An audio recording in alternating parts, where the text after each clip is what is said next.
Selamat sore pemirsa Sumatera Utara, hari ini kembali hadir menjumpai Anda edisi Sabtu 18 Februari 2023 bersama saya Hafiz Eko Diantoro. Dan saya Nur Hasanah. Beragam informasi terkini seputar Sumatera Utara telah dirangkum tim redaksi kami untuk Anda.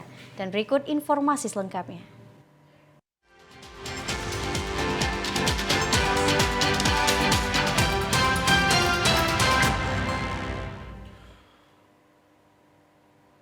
Pemirsa, untuk mengamankan perhelatan kejuaraan event internasional F1 H2O, TNI Polri dan pemerintah daerah melaksanakan apel gelar pasukan bersama. Komponen masyarakat juga diharapkan turut berpartisipasi dalam rangka mensukseskan event internasional tersebut. Tim gabungan Polda Sumut dan Kodam 1 Bukit Barisan melaksanakan apel gelar pasukan di lapangan Batalion Infanteri 125 Simbisa, Balige, Kabupaten Toba. Apel pasukan ini digelar dalam rangka dimulainya Operasi Mandiri Kewilayahan dengan Sandi Hopal Toba 2023 dan pengamanan VVIP kunjungan Presiden Republik Indonesia ke Sumatera Utara. Pelaksanaan gelar apel pasukan dipimpin Pangdam 1 Bukit Barisan Majen TNI Daniel Ahmad Kardin, serta Kapolda Sumut Irjen Pol Pancaputra Simanjuntak. Kapolda Sumut Irjen Pol Pancaputra Simanjuntak mengatakan apel gelar pasukan ini menandakan bahwa seluruh personil pengamanan, baik TNI Polri maupun komponen masyarakat beserta instansi pemerintah siap mengamankan event F1 H2O. Dari hasil pengecekan sebelumnya telah dilakukan tactical floor game, latihan untuk mengamankan dan harus diperhatikan oleh seluruh personil pengamanan. Semua personil telah diarahkan untuk tugas-tugasnya, melakukan pengecekan persiapan secara fisik termasuk juga peralatan yang akan digunakan. Operasi Hopal Toba 2023 mulai berlaku hari ini hingga 27 Februari 2023. Kegiatan personil ini sesuai dengan pembagian tugas TNI Polri. Kapolda berharap Polri dan TNI beserta pemerintah daerah memastikan semua kegiatan F1 H2O dapat berjalan baik. Semua aktivitas masyarakat juga lancar karena ada sejumlah penyesuaian melalui rekayasa lalu lintas. Untuk Jalan Sisingamangaraja mulai dari Jembatan Juara Monang sampai dengan pertigaan yang mengarah ke Polsek Balige dan Simpang 3 Sutomo akan ditutup karena hanya digunakan untuk masyarakat pejalan kaki yang akan menonton maupun masyarakat yang ingin berbelanja dan menikmati hiburan dan UMKM yang disiapkan oleh pemerintah. Kapolda menghimbau masyarakat agar memperhatikan arahan dari petugas di lapangan. Ini Jalan Sisingamangaraja mulai dari jembatan Juara Monang sampai dengan pertigaan yang mengarah kepada Polsek ya Bolon, di sana kita akan tutup, teman-teman sekalian. Tutup artinya sepanjang jalur itu tidak kita izinkan aktivitas kendaraan, hanya digunakan untuk masyarakat berjalan kaki, baik yang akan menonton kegiatan Formula One maupun kegiatan masyarakat yang ingin berbelanja dan menikmati semua hiburan UMKM yang disiapkan oleh pemerintah. Pemirsa, untuk mengantisipasi penyakit polio, Dinas Kesehatan Kabupaten Karo kejar capaian imunisasi polio dalam Supin Polio yang berlangsung 2 tahap dengan target 39.000 anak usia 0 sampai dengan 59 bulan. Pelaksanaan Supin Polio berlangsung di Kecamatan Tiga Panah, Kabupaten Karo. Pada rangkaian Pekan Imunisasi Nasional menargetkan percepatan pelaksanaan Supin Polio di wilayah Kabupaten Karo. Sebelumnya wilayah Aceh dinyatakan kejadian luar biasa polio disebabkan ditemukannya anak yang terinfeksi penyakit polio sebanyak 39.000 anak di bawah 5 tahun dan ditargetkan akan mendapatkan polio. Percepatan vaksinasi ini dilakukan untuk menutup penyebaran penyakit polio masuk ke wilayah Sumatera Utara khususnya wilayah Kabupaten Karo. Supin polio ini akan dilakukan dengan 2 putaran, pertama di bulan Februari dan selanjutnya putaran kedua pada April mendatang. Yang seperti kita ketahui bahwa ada dari instruksi gubernur juga terkait dengan bahwa Provinsi Sumatera Utara sebagai yang berbatasan langsung dengan Provinsi Aceh, maka kita juga melakukan Supin Polio untuk anak usia 0 sampai 59 sebanyak 1,3 juta untuk seluruh anak bayi balita ya bawah 5 tahun selama 2 putaran. Untuk tetes polio yang Supin Polio ini diberikan kepada semua anak berusia 0 sampai 59 tanpa memandang status imunisasinya. Jadi walaupun dia baru dapat polio, tapi ini harus kita tetes lagi selama supin yang berlangsung selama 6 hari dan 5 hari nanti kita adakan supin. Masyarakat dihimbau agar berperan aktif untuk mendapatkan informasi imunisasi polio dan pemerintah akan mendatangi rumah warga untuk mengejar target 39.000 anak di polio di Kabupaten Karo. Komisi Pengawas Persaingan Usaha KPPU akan mengkonfrontir Badan Pengawas Obat dan Makanan (BPOM) terkait penerbitan surat dan program relaksasi izin edar tanpa logo SNI dan halal kepada PT Yorgo Anugrah Nusantara. Sebelumnya perusahaan distributor itu menepis tudingan penimbunan minyak kita. Perusahaan berkilah distribusi tertahan masalah administrasi. Dugaan penimbunan minyak kita oleh PT Yorgo Anugrah Nusantara belum menemui titik terang. Meski perusahaan telah membantah adanya terjadi penimbunan minyak kita, Komisi Pengawas Persaingan Usaha Wilayah 1 Medan telah melayangkan surat panggilan kepada perusahaan distributor itu. Sedianya perusahaan akan dimintai keterangan oleh KPPU pada hari Jumat, namun perusahaan menyatakan tidak dapat hadir memenuhi panggilan pertama. Meski telah dilakukan pemanggilan untuk dimintai keterangan, kasus dugaan penimbunan minyak kita ini belum ditetapkan sebagai pelanggaran. Kepala KPPU Wilayah 1 Medan, Rido Pamungkas mengatakan, meski pihak perusahaan lewat kuasa hukumnya telah membantah menimbun ribuan ton minyak kita di gudangnya, KPPU tetap akan memeriksa dan menyelidiki lebih dalam dengan tetap memanggil dan meminta penjelasan pihak perusahaan. Sebelumnya perusahaan menuding tidak mendistribusikan minyak kita karena terkendala izin dari BPOM terkait logo halal dan SNI. Terkait informasi itu masih akan kita perdalam. Yang pertama kita mau cek betul nggak memang ini persoalannya hanya persoalan teknis administrasi. Karena kalau teknis administrasi artinya antara tanggal 1 Januari sampai 13 Februari tidak ada peredaran produksi untuk minyak goreng karena belum ada keluar izin edarnya. Gitu. Kita pastikan nanti di produsen yang lain selain PT Yorgo apakah mereka juga mengalami kendala yang sama. Yang kedua, kita juga akan melakukan koordinasi juga dengan BPOM dan POM untuk memastikan masalah koordinasi teknis ini terkait dengan izin edar. Sementara itu terkait surat edaran BPOM yang dijadikan alasan tertahannya distribusi minyak kita, KPPU masih akan melakukan konfrontasi dengan BPOM sebab permasalahan ini menyebabkan pasokan minyak kita tak terdapat di pasaran. Pemirsa, satu unit bus pariwisata menabrak sepeda motor jenis Yamaha Scorpio. Akibat laka lantas tersebut, bus pariwisata yang membawa puluhan penumpang terbakar di Jalan Lintas Sumatera. Tepatnya di persimpangan Matapau, Kecamatan Teluk Mengkudu, Kabupaten Serdang Bedagai. Dari peristiwa tersebut, korban pengendara sepeda motor Scorpio Septian Dwi Cahyo, warga Kecamatan Medan Marelan, Tanah 600 meninggal dunia. Sedangkan puluhan penumpang bus pariwisata yang mengalami kebakaran langsung pindah ke bus pariwisata lainnya. Diketahui sepeda motor Scorpio datang dari arah Seirampah, sementara bus pariwisata datang dari Medan beriringan dengan beberapa bus pariwisata. Sepeda motor Scorpio tersebut masuk ke bawah kolong bus pariwisata dan terseret sejauh 50 meter dan ikut terbakar. Sementara penumpang bus berhamburan keluar untuk menyelamatkan diri. Sementara itu, Kapolsek Teluk Mengkudu AKP Sagala di lokasi mengatakan terbakarnya bus pariwisata itu karena mengalami kecelakaan dengan sepeda motor.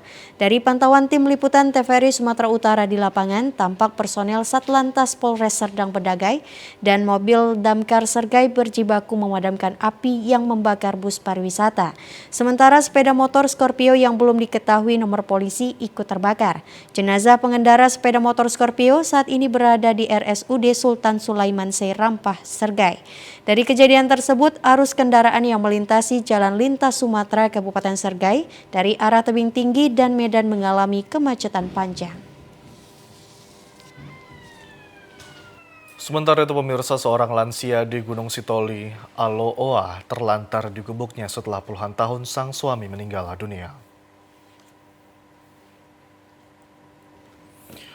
Ina Riada Hareva, 63 tahun, penduduk desa Nazalowu, Lolowua, Kecamatan Gunung Sitoli, Aloa, hidup sebatang kara selama berpuluh tahun.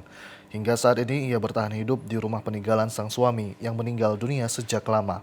Sementara kondisi nenek lansia tanpa anak ini sangat memprihatinkan, yakni menderita penyakit di bagian persendian tubuh sehingga tidak mampu berjalan.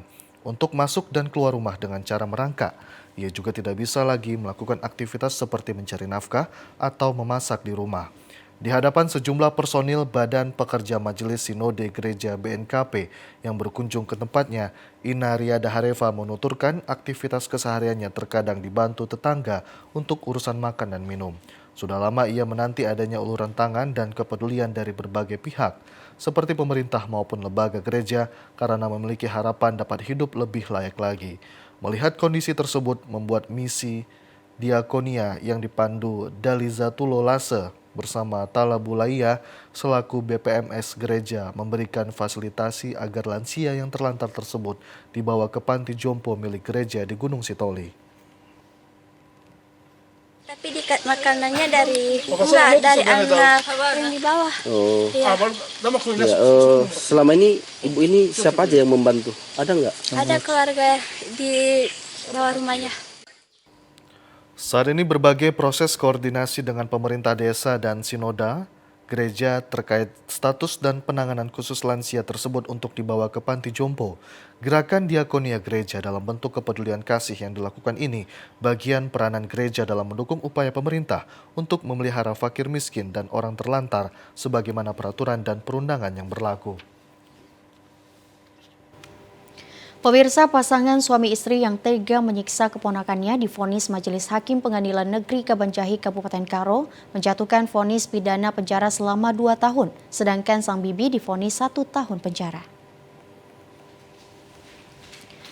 Persidangan putusan kasus penganiayaan yang dilakukan pasangan suami istri Josi Sembiring dan Pal Muriati kepada keponakan kandungnya A 4 tahun digelar di Pengadilan Negeri Kabanjahi Kabupaten Karo. Yang diketuai Majelis Hakim Sancaya Sembiring menjatuhkan vonis pidana penjara selama 2 tahun untuk pamannya Josi Sembiring dan denda 10 juta rupiah. Sedangkan bibi korban Pal Muriati divonis Majelis Hakim dengan pidana penjara selama 1 tahun dan denda 10 juta rupiah. Jika denda tidak dibayarkan akan diganti dengan kurungan penjara selama 4 bulan. Dalam amar putusannya, Majelis Hakim menetapkan pasal 44 ayat 2 tentang kekerasan dalam rumah tangga dan menimbang bahwa perbuatan kedua tersangka bersalah dikarenakan melakukan penganiayaan yang menyebabkan luka berat pada korban. Hal meringankan karena antara orang tua korban dengan kedua terdakwa sudah ada perdamaian. Menanggapi putusan ini, Jaksa Penuntut Umum Kejari Karo, Randa Morgan mengatakan, putusan yang dijatuhkan telah sesuai dengan tuntutan sebelumnya dan menerima atas putusan terdakwa Josi Sembiring. Nama Josi Sembiring telah diputus sesuai dengan tuntutan kita, yakni 2 tahun. Saat itu kita tuntut 2 tahun, kemudian putus hari ini 2 tahun. Pada saat ini tadi terdakwa menyatakan sikap terima dan kami penuntut umum juga menyatakan terima karena terdakwa terima. Nah, satu lagi Pal Muriati, terdakwa perempuan yang jadi tahanan rumah, diputus sama seperti tuntutan kami 1 tahun. Kemudian tadi menyatakan sikap pikir-pikir sehingga kami pun menyatakan pikir-pikir karena masih ada waktu selama 7 hari diberikan oleh undang-undang. Betul, kebetulan terdakwa Pal Muriati punya 2 orang anak dan kebetulan kondisinya 2 orang anaknya ini harus berpisah dengan orang tuanya untuk sementara waktu. Kita udah koordinasi ke dinas sosial siap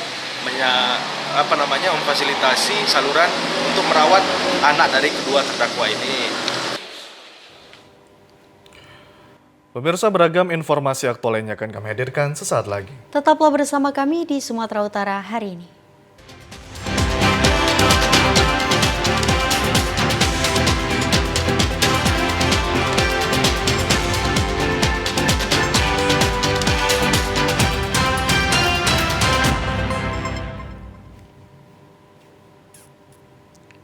Pemirsa, produsen minyak goreng PT Yorgo Anugrah Nusantara angkat bicara terkait sidak yang dilakukan oleh tim Satgas Pangan Provinsi Sumatera Utara yang menemukan 75 ton minyak kita di gudang. Perusahaan membantah pihaknya melakukan penimbunan dan mengaku sudah mendistribusikan minyak kita yang sebelumnya terhalang masa relaksasi terkait SNI dan logo halal. Melalui kuasa hukumnya PT Yorgo Anugrah Nusantara, Yan membantah soal adanya tudingan perusahaan tidak pernah melakukan produksi kemasan minyak kita. Menurutnya ada kesalahpahaman penafsiran karena perusahaan mengartikan tidak produksi di Januari 2023. Karena di program Simira, pemerintah jelas terlihat perincian pendistribusian kemasan minyak kita. Pihak perusahaan juga tidak pernah melakukan penjualan minyak kita dengan sistem bundling program margarin. Perusahaan fokus pada distribusi minyak goreng curah rakyat saja. Terkait dengan tidak mengedarkan minyak pada Januari 2023, sebelumnya BPOM mengeluarkan SK relaksasi nomor 94 tahun 2022 yang berlaku sampai dengan tanggal 31 Desember 2022 tentang boleh mengedarkan minyak kita tanpa SNI dan logo halal. Sisa stok minyak kita 7.000 kotak tidak bisa didistribusikan karena masa relaksasi sudah berakhir dan revisi desain kemasan dengan logo halal dan SNI belum disetujui pengajuannya oleh BPOM. Program relaksasi izin edar tanpa logo SNI dan halal tahap 2 baru diterbitkan oleh BPOM dan surat edaran diterima perusahaan pada 13 Februari.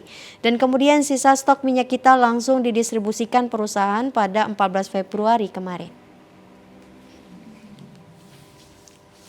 Ya, karena ada aturan tadi tuh, sebelumnya kan nggak ada aturan nih, dibolehkan gini-gini katanya kan, karena ada aturan sebelumnya itu, ya aturan yang dari POM pengawasan obat dan makanan. Ini baru kita terima 14 Februari, Simirah nih, boleh dilakukan tanpa itu. 13 Februari 2023. Sudah berapa Pak yang didistribusikan Pak? Secara persisnya tapi udah kita distribusikan, karena kita dengan adanya keluar aturan ini, boleh tanpa melalui syarat ini, kita 13 Februari 2003 jam 4 sore. Ini juga problem nanti. Kalau kita nggak lakukan ini, nah itu jelas, pasti. Ini kita dituduh penimbunan. Pihak perusahaan mengaku hingga saat ini belum ada pemeriksaan maupun penyegelan di lokasi gudang minyak kita tersebut. Pemirsa, alumni mempunyai ikatan emosional pada alma maternya, rasa memiliki sense of belonging, dan rasa menjadi bagian dari alma mater meringankan mereka untuk berpartisipasi aktif dan berkontribusi positif, baik materi maupun imateri. Hal tersebut terungkap Musyawarah Nasional DPP Ikatan Alumni SMA Negeri 3 Medan di Medan pagi tadi. Munas ini diadakan untuk menetapkan ketua, sekretaris, bendahara, serta menyusun ADART organisasi hingga program kerja organisasi untuk periode 3 tahun ke depan. Munas yang diikuti alumni angkatan era tahun 1972 hingga 2021, di mana para alumni SMA Negeri 3 telah memiliki alumni yang berkiprah dan berperan dalam membangun negeri ini. Munas diawali oleh laporan pertanggungjawaban pengurus periode sebelumnya yang disampaikan Brigjen Purnawirawan Fahri Murad dan berpesan lewat Munas nanti dapat terpilih pengurus yang kehadirannya diharapkan bermanfaat baik untuk sekolah maupun pembangunan Kota Medan dan masyarakat pada umumnya. Cukup banyak alumni SMA Negeri 3 Medan yang berprestasi dan berpotensi di saat ini. Lebih lanjut, Fahri Murad mengatakan kegiatan ini sebagai media silaturahmi dan menghimpun potensi para alumni. Bila hal ini terlaksana, maka untuk berbuat dan mengabdi pada alma mater dan membangun Kota Medan tentunya akan sangat luar biasa manfaatnya. Terutama dalam menghasilkan para pengurus alumni yang diberi amanah para alumni mengabdi terhadap alma mater dan Kota Medan. Harapan saya yang jelas harus lebih baik dari saya. Kemudian yang kedua bisa mengikuti perkembangan lingkungan, baik itu lingkungan strategi maupun lingkungan nasional, lingkungan yang ada di daerah juga. Kemudian yang ketiga, saya berharap alumni lebih solid, kemudian lebih setia, lebih tetap menjaga tali silaturahmi antar sesama alumni. Dan kami juga tetap pengabdian kami kepada alma mater tidak terputus sampai dengan akhir hayat. Pembina Ilusman 3 Medan, Khairuman Harahap mengatakan momentum Munas ini adalah sarana yang baik untuk memperkuat persaudaraan. Munas seperti ini menjadi tempat menggalang solidaritas, membangun daerah dan menghasilkan masukan, saran dan terobosan untuk Kota Medan dan bertukar informasi. Munas tersebut diikuti seratusan peserta. Sebelumnya dibuka dengan upacara nasional. 2 kandidat yang bertarung menjadi ketua DPP Ilusman pada periode mendatang, yakni M. Sofyan dari Aspem Pemkot Medan dan Dr. AKBP Akhiruddin Hasibuan Pamen Poldasu. Keluarga besar kita, Ikatan Alumni SMA Negeri 3 Medan melakukan musyawarah nasional untuk para anggotanya. Regenerasi bisa kita lakukan sehingga nanti kita harapkan pengurus yang akan datang sudah dari angkatan-angkatan yang lebih muda untuk bisa menyesuaikan bahasa dan ide-ide dan tantangan yang dihadapi dalam menghidupkan organisasi dalam rangka memelihara silaturahmi para alumni, membuat para alumni betah di dalam organisasi ini.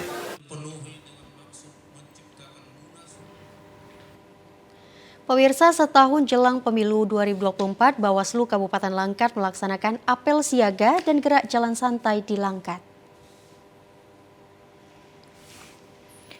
Badan Pengawas Pemilihan Umum Bawaslu Kabupaten Langkat menggelar apel siaga pengawasan 1 tahun menuju pemilu 2024. Apel siaga dilaksanakan di halaman kantor Bawaslu Kabupaten Langkat, Jalan Jenderal Sudirman, Kelurahan Dendang, Kecamatan Stabat. Bertindak sebagai pembina apel, Ketua Bawaslu Langkat Husni Lalili dan Komandan Apel dipercaya Koordinator Sekretariat Bawaslu Kabupaten Langkat Sofian Tarigan. Ketua Bawaslu Kabupaten Langkat Husni Laili mengatakan, tepat 1 tahun menjelang pemilu dilaksanakan apel siaga sebagai bentuk kesiapan pengawas pemilu untuk mengawasi seluruh tahapan pemilu 2024. Kegiatan apel siaga ini diangkat dengan peluncuran komunitas digital pengawasan partisipatif Jarimu Awasi Pemilu dan peluncuran posko kawal hak pilih serta deklarasi pemilu damai berintegrasi.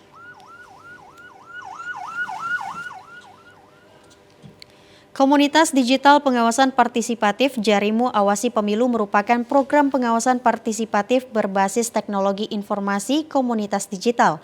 Sebagai media pertukaran informasi, edukasi dan literasi digital pengawasan pemilu dan respon cepat terhadap disinformasi isu-isu pemilu, serta tindak lanjut aduan konten disinformasi. Selain itu, Bawaslu Kabupaten Langkat juga akan membuat posko kawal hak pilih. Posko ini dibuka untuk menerima aduan dari masyarakat. Usai apel, pimpinan Bawaslu Kabupaten Langkat dan Sekretariat melepas balon, dilanjutkan dengan jalan santai yang diikuti oleh Panwaslu Kecamatan, pengawas pemilu kelurahan dan juga desa dari Kecamatan Stabat, Secanggang, Binjai, Wampu dan juga Kecamatan Hinai.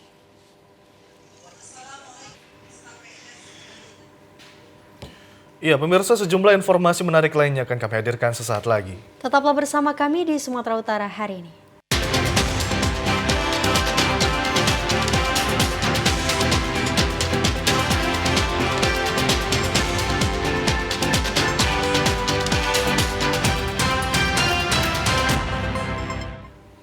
Pemirsa, jamur salah satu budidaya yang saat ini banyak dilakukan oleh kelompok masyarakat karena selain pembudidayaannya yang tidak rumit, hasilnya sangat digemari oleh masyarakat.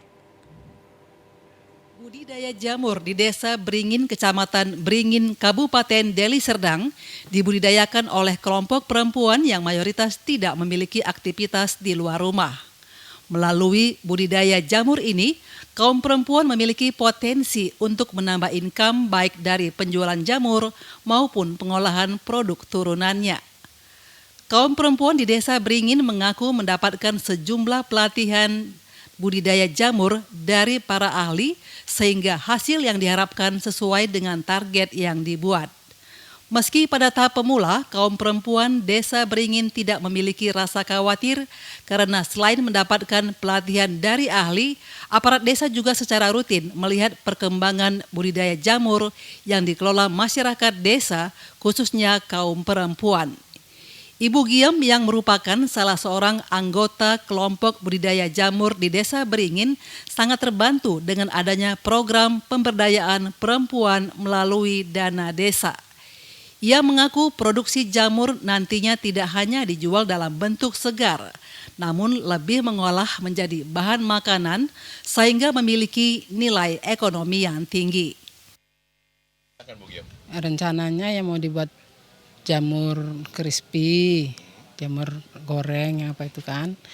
Terus gitu ya dijual mentah gitu juga. Tapi kalau yang dijual goreng ini agak lumayan harganya gitu aja.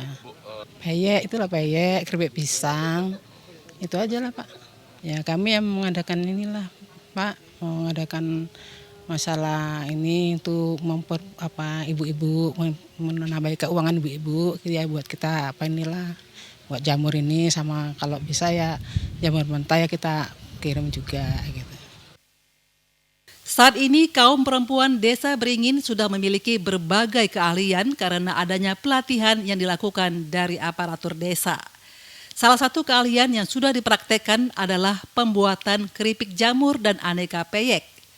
Kaum perempuan yang tergabung dalam pengolahan aneka peyek ini mengaku sangat terbantu dari sisi ekonomi karena sudah mendapatkan penghasilan tambahan dari keuntungan penjualan yang dilakukan secara swadaya.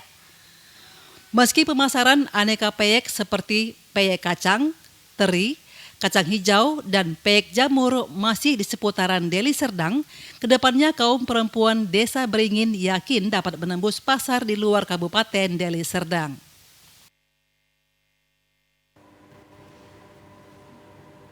Pemirsa, dalam menyambut pemilu 2024 mendatang, Polres Asahan, Bawaslu, dan KPU Kabupaten Asahan menggelar lomba melukis mural di dinding. Karya-karya mural ini bertujuan untuk mensosialisasikan kepada masyarakat pemilu damai pada Februari tahun mendatang. Sebanyak 10 pelukis mural mengikuti lomba mural yang digelar Polres Asahan, Bawaslu, dan KPU Kabupaten Asahan. Polres Asahan menggandeng pelukis mural yang ada di Kabupaten Asahan bertujuan agar mengawal pelaksanaan pemilu tahun 2024 berjalan lancar. Seniman mural diberikan tema pemilu damai pada tahun 2024 mendatang, sekaligus bentuk himbauan kepada masyarakat untuk tolak golongan putih atau golput, tolak politik uang, tolak politisasi SARA, ujaran kebencian, dan berita bohong. Pelukis mural mengaku senang dengan dilibatkan sebagai pengawas pemilu, pasalnya karya mural masih dipandang vandalisme. Pesan untuk mengajak masyarakat budaya Melayu sih, dari budaya Melayu secara garis besar kan untuk pemilu 2024 ini sangat luar biasa dan semoga nanti semua kategori syarat kita sampaikanlah. Berapa lama mempersiapkan ini? Lama tentang pemilu yang insya Allah kita laksanakan 14 Februari 2024. Melalui karya mural tersebut diharapkan dapat meminimalisir pelanggaran dan konflik pemilu pada Februari tahun 2024 mendatang. Kegiatan lomba mural dalam rangka menyukseskan pemilu damai di tahun 2024 mendatang. Dengan kegiatan lomba mural ini sekaligus memberikan sosialisasi, himbauan, edukasi maupun pencegahan terhadap terjadinya pelanggaran-pelanggaran pemilu ke depannya, dan sekaligus mengglorifikasi kepada masyarakat bahwa mulai hari ini itu sudah memasuki tahapan-tahapan pemilu yang tentunya hal ini harus diketahui masyarakat. Pemirsa, kami akan segera kembali dengan sejumlah informasi lainnya. Tetaplah bersama kami.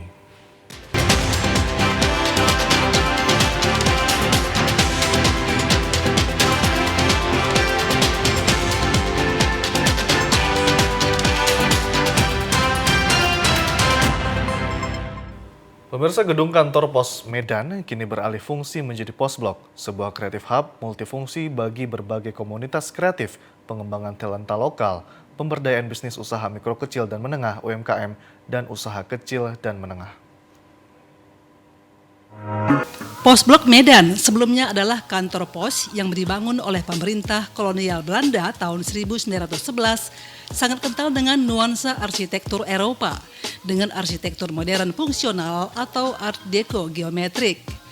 Berada tepat di jantung kota Medan, gedung ini merupakan satu dari sekian banyak bangunan heritage di kota Medan dengan nilai-nilai arsitektur tinggi. Lampu hias yang bergantungan di plafon sangat unik dan masih kokoh, sehingga tidak jarang lobi Pos Blok ini menjadi tempat para pengunjung untuk bersuah foto sambil melihat bangunan bersejarah yang didesain menarik. Dinding dan penyekat bangunan kantor Pos Medan yang disulap menjadi Pos Blok seolah tidak mengalami perubahan dari bangunan aslinya. Pos Blok Medan terdapat museum tempat menyimpan benda-benda yang pernah digunakan kantor Pos Medan. Setiap pengunjung yang datang ke museum dapat melihat sejarah kantor pos Medan pada zaman dahulu hingga saat ini. Sejumlah peralatan yang dipajang diantaranya sepeda untuk mengantar surat, perangko pada zaman Hindia Belanda, mesin ketik produksi tahun 1927, timbangan paket, serta telepon yang digunakan pada zaman dahulu.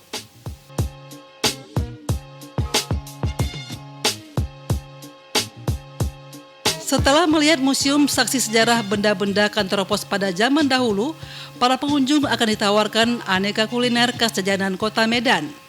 Berbagai koridor kantor pos yang sangat lebar saat ini sudah disulap menjadi tongkrongan untuk menikmati jajanan yang tersedia di pos blok Medan. Berbagai tenan dengan aneka makanan khas Medan dapat dipilih pengunjung sambil menikmati asiknya nongkrong di pos blok yang sangat nyaman. Kuliner yang tersedia ditawarkan dengan harga yang sesuai dengan kantong anak muda.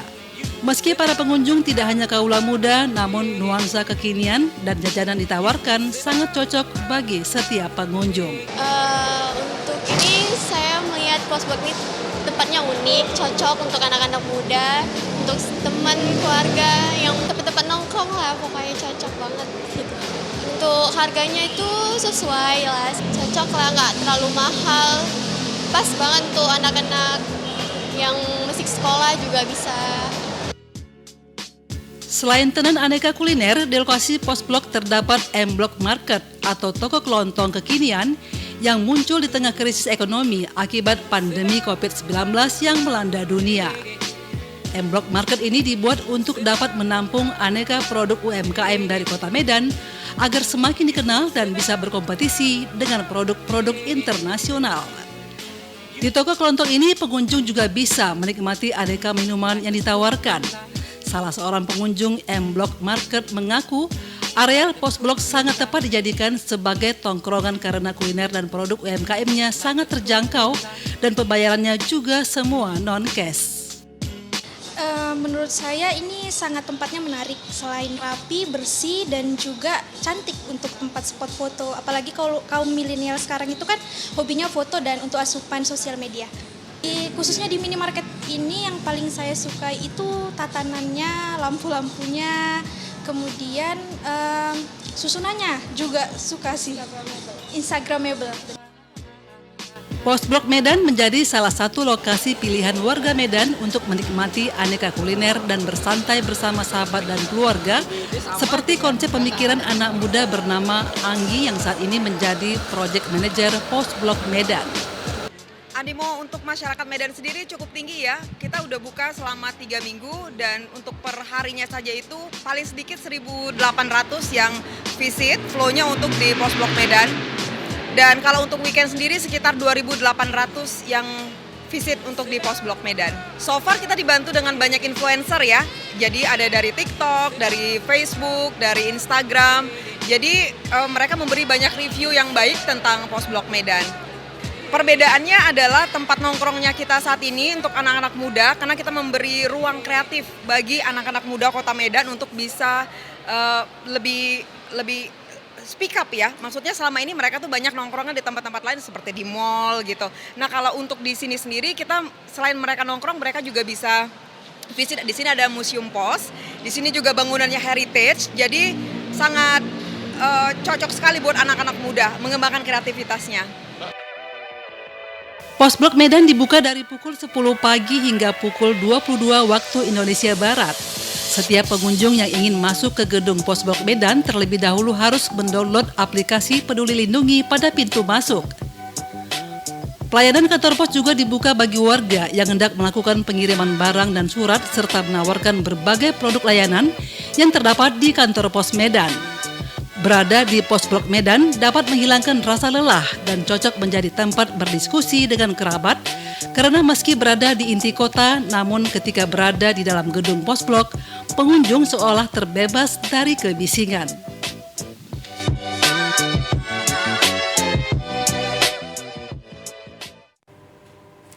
Pemirsa, berikut kita simak informasi perakiraan cuaca oleh Balai Besar Meteorologi, Klimatologi, dan Geofisika BMKG Wilayah 1 Medan untuk Minggu 19 Februari 2023.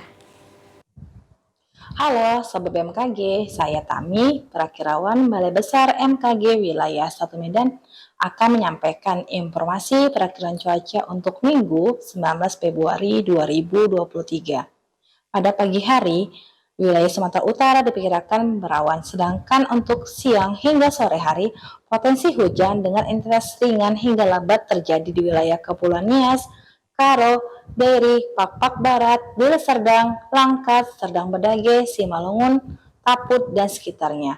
Pada malam hari, potensi hujan dengan intensitas ringan hingga lebat terjadi di wilayah Madinah, Toba, Taput, Tapsa, Samosir, Palas, Paluta, Labuhan Batu, Labusel, Hasahan, Tanjung Balai, dan sekitarnya.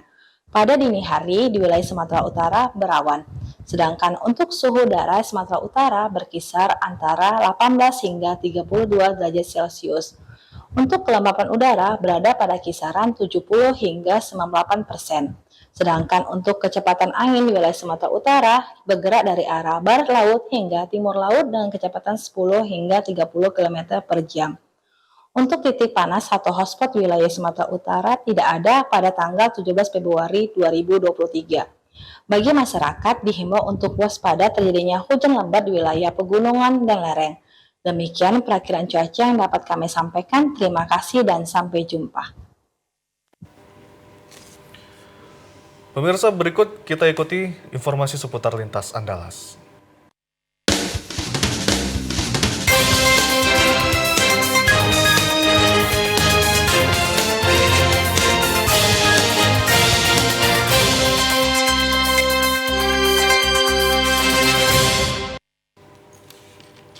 Pemirsa, seorang pemuda ditangkap Satres Narkoba Polresta Bengkulu di kawasan Betungan, Kota Bengkulu usai kedapatan menyimpan ganja sebanyak 3 paket besar dan 1 paket kecil di dalam tasnya.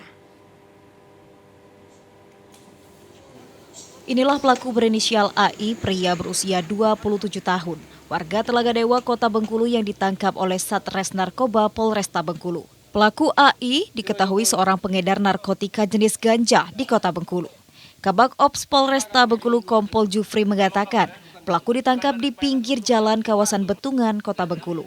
Dari tangan pelaku, anggota Satres Narkoba Polresta Bengkulu berhasil mengamankan barang bukti berupa 3 paket besar dan 1 paket kecil narkotika jenis ganja yang disimpan pelaku di dalam tas miliknya. Jufri menambahkan selain mengamankan barang bukti berupa ganja, anggota Satres Narkoba Polresta Bengkulu juga mengamankan uang tunai sebesar Rp156.000. Pukul 22.30 Senin malam. Jadi kita berhasil mengamankan pelaku dengan barang bukti yang kami sebutkan tadi dengan tersangkaan pasal 114 dan 111 terkait dengan pengedar atau penyalahgunaan narkotika. Dan itu barang pemain lama, bandar atau gimana, Dan? Terus barangnya dari mana, Dan? Jadi untuk sementara masih kita dalami terkait dengan asal-usul barang. Kemudian untuk pelaku residivis. Sementara dari informasi yang diterima pihak penyidik Satres Narkoba Polresta Bengkulu, pelaku AI juga merupakan seorang residivis kasus yang sama. Atas perbuatannya, pelaku disangkakan pasal 114 ayat 1 atau pasal 111 ayat 1 atau pasal 114 ayat 1 Undang-Undang Republik Indonesia Nomor 35 Tahun 2009 tentang narkotika. Dari Kota Bengkulu, Tim Liputan TVRI Bengkulu melaporkan.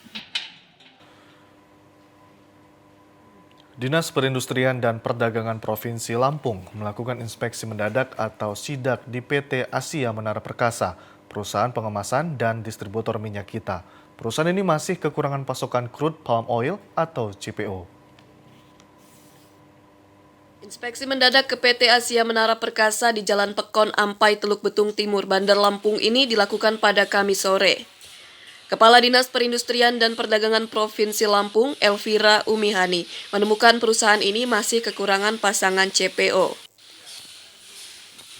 Perusahaan pengemasan dan distributor minyak kita ini dalam 1 pekan hanya mendapat pasokan 100 ton per minggu dari PT Domus Jaya. Sementara dalam 1 hari, perusahaan ini mampu mengemas 1.500 dus atau setara dengan 18.000 liter. Untuk memenuhi kebutuhan dalam negeri, Elvira meminta setiap produsen minyak goreng di Lampung agar dapat menyalurkan domestic market sebelum melakukan ekspor. Elvira berharap pihak PT Louis Dreyfus Company atau LDC, Sinarmas dan juga Bumi Waras menambah penyaluran DMO ke PT Asia Menara Perkasa untuk memenuhi kebutuhan dalam negeri. Proses keluarnya minyak DMO untuk minyak kita ini memang agak ribet lah mungkin ya Pak Edi ya. Nah, jadi alhamdulillah Pak Edi ini sebagai pelaku usaha yang melakukan pengemasan minyak kita di Provinsi Lampung ini sudah mendapatkan minyak DMO untuk minyak kita dari PT Domus Jaya. Sebanyak 100 ton ya. Nah itu ya relatif masih sedikit sih. Nah, nanti akan kita upayakan untuk bisa Pak Edi ini bermitra, Asia Menara ini bermitra dengan produsen-produsen minyak lain di Lampung gitu ya. Direktur Utama PT Asia Menara Perkasa Edi Buntoro mengaku mendapat pasokan CPO dari PT Domus Jaya. Sebelum dilakukan pengemasan, pasokan 100 ton CPO ini masih dilakukan pembersihan agar hasilnya lebih sempurna. Dalam satu hari perusahaannya mampu memproduksi 1.500 dus. Jika hanya mendapat pasokan 100 ton CPO per minggu masih sangat kurang. Kita proses, jadi minyak datang kita ada melakukan proses produksi, kita masak lagi gitu. Habis masak lagi kita saring gitu. Jadi kotoran-kotorannya semua kita pisahkan gitu. Dan lemak-lemak putihnya itu kita pisahkan lagi. Kondisi dalam satu hari berapa produksi? Dalam satu hari kita mampu produksi sampai 1.500 dus.